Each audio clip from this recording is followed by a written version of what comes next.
Shalom. Saudara-saudaraku yang dikasihi Tuhan. Mari siapkan hati dan pikiranmu untuk merenungkan firman Tuhan pada hari ini. Tuhan Yesus memberkati. Berfirmanlah Tuhan kepada Musa, Pahatlah 2 loh batu sama dengan yang mula-mula.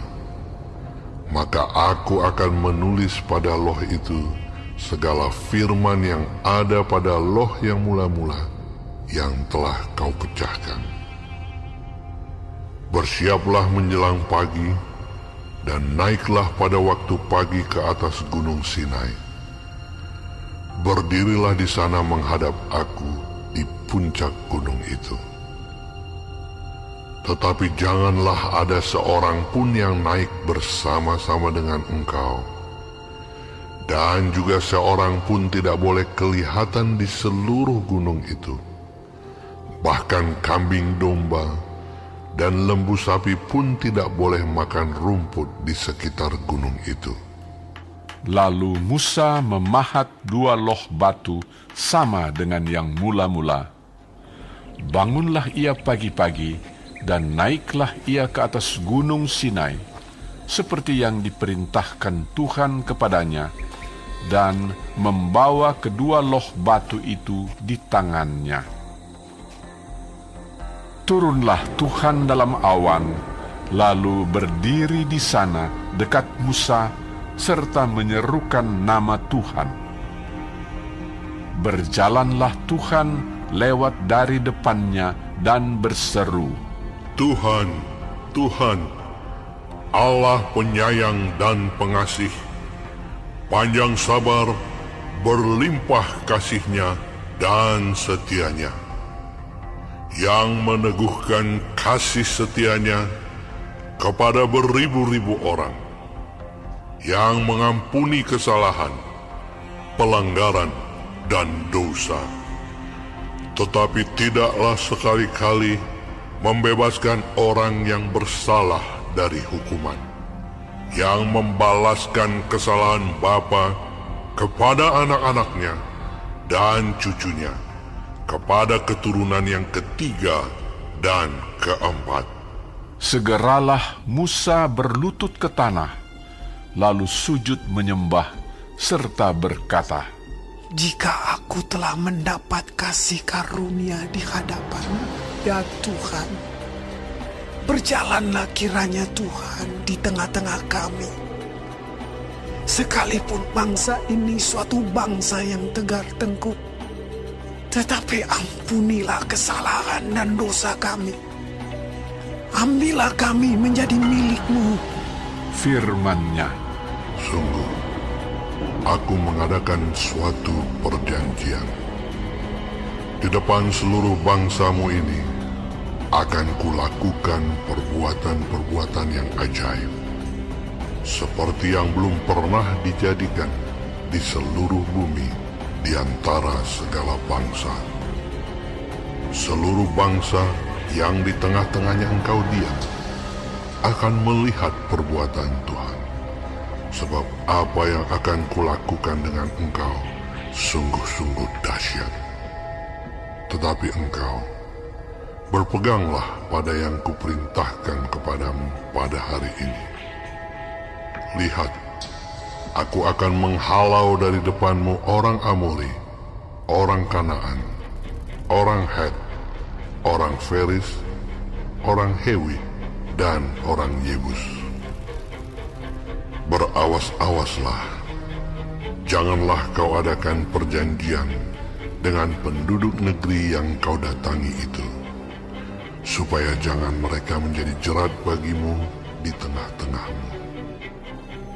Sebaliknya, mesbah-mesbah mereka haruslah kamu rubuhkan. Tugu-tugu berhala mereka kamu remukkan, dan tiang-tiang berhala mereka kamu tebang. Sebab janganlah engkau sujud menyembah kepada Allah lain, karena Tuhan yang namanya cemburuan adalah Allah yang cemburu. Janganlah engkau sampai mengadakan perjanjian dengan penduduk negeri itu, apabila mereka berzinah dengan mengikuti Allah mereka dan mempersembahkan korban kepada Allah mereka, maka mereka akan mengundang engkau dan engkau akan ikut makan korban sembelihan mereka. Apabila engkau mengambil anak-anak perempuan mereka menjadi istri anak-anakmu, dan anak-anak perempuan itu akan berzinah dengan mengikuti Allah mereka, maka mereka akan membujuk juga anak-anakmu laki-laki untuk berzinah dengan mengikuti Allah mereka. Janganlah kau buat bagimu Allah tuangan. Hari raya roti tidak beragi haruslah kau pelihara. 7 hari lamanya engkau harus makan roti yang tidak beragi, seperti yang kuperintahkan kepadamu pada waktu yang ditetapkan dalam bulan Abib. Sebab dalam bulan Abib itulah engkau keluar dari Mesir. Segala apa yang lahir terdahulu dari kandungan, akulah yang empunya. Juga segala ternakmu yang jantan, anak yang lahir terdahulu dari lembu atau domba.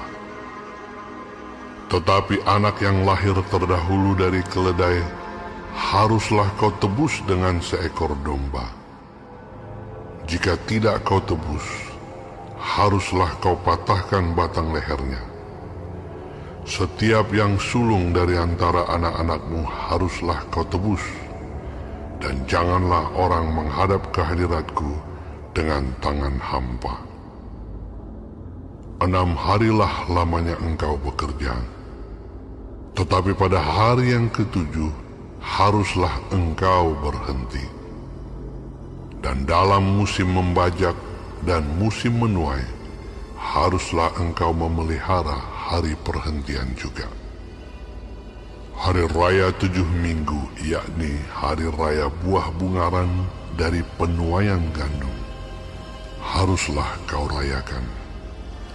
Juga hari raya pengumpulan hasil pada pergantian tahun. 3 kali setahun, segala orangmu yang laki-laki harus menghadap kehadirat Tuhanmu Tuhan, Allah Israel. Sebab aku akan menghalau bangsa-bangsa dari depanmu dan meluaskan daerahmu. Dan tiada seorang pun yang akan mengingini negerimu apabila engkau pergi untuk menghadap kehadirat Tuhan Allahmu 3 kali setahun. Janganlah darah korban sembelihan yang kepadaku kau persembahkan beserta sesuatu yang beragi.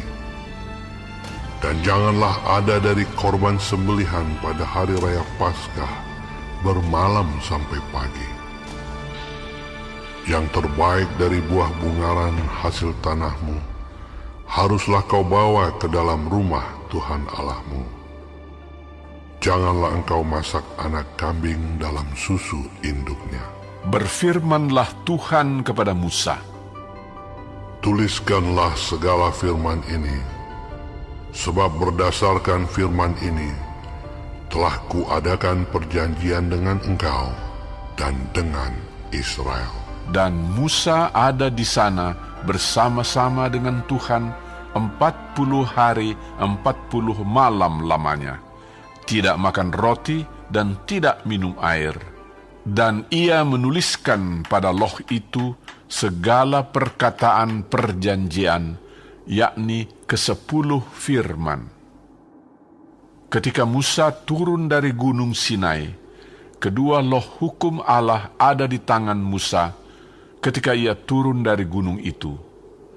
Tidaklah ia tahu bahwa kulit mukanya bercahaya oleh karena ia telah berbicara dengan Tuhan. Ketika Harun dan segala orang Israel melihat Musa, tampak kulit mukanya bercahaya, maka takutlah mereka mendekati dia.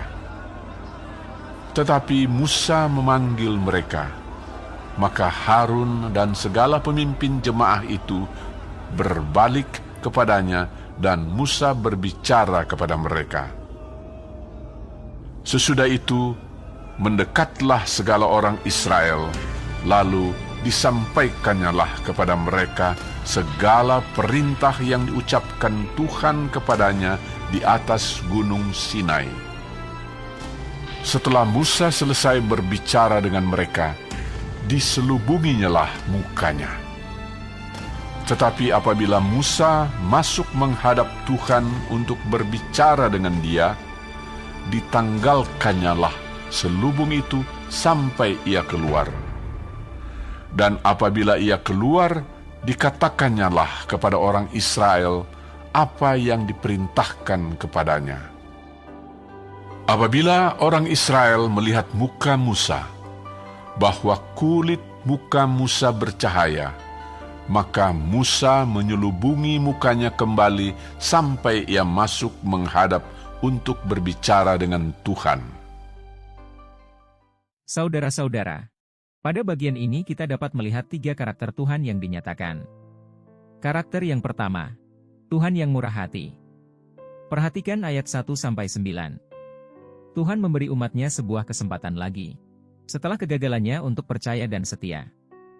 Hal serupa juga dilakukannya ketika dia memberi kesempatan kedua kepada Abraham, Yunus dan Petrus.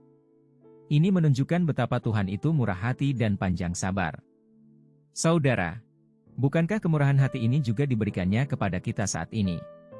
Maka ketika musuh menuduh kita dan menginginkan kita menyerah karena kegagalan kita, ingatlah bahwa Tuhan itu murah hati dan siap untuk mengampuni apabila kita mengaku dosa dan berbalik kepadanya. Karakter yang kedua yaitu Tuhan yang cemburu. Ayat 10-29. Tuhan mengharapkan kita berjalan bersamanya. Dia telah memberikan perjanjiannya, maka kita harus berhati-hati untuk hidup dalam ketaatan, tidak berkompromi dengan kejahatan. Saudara, sangat mudah bagi seseorang untuk bisa berbuat dosa. Mula-mula ia ikut menyetujui apa yang disembah oleh orang yang tidak mengenal Tuhan, lalu berlanjut dengan tindakan ikut mempersembahkan korban. Kemudian menjalin ikatan keluarga dengan mereka. Dan hasilnya, ia akan ikut menyembah ilah-ilah palsu. Tuhan telah menyatakan diri sebagai Allah yang cemburu. Maka perhatikanlah penekanan pada hal mengutamakan Tuhan di ayat 19-22 dan 26. Karakter yang ketiga yaitu Tuhan yang mulia. Ayat 30-35. Musa tidak hanya mencari kemuliaan Tuhan dan melihatnya di atas gunung, tetapi ia ikut membawa orang lain melihat kemuliaan Tuhan dengan melihat apa yang tercermin dari wajahnya sendiri. Saudara, ketika kita melihat Kristus di dalam firman, dan Roh Kudus akan membuat kita makin menyerupainya. Kita akan diubahkan dari kemuliaan kepada kemuliaan. Amin, Tuhan Yesus memberkati.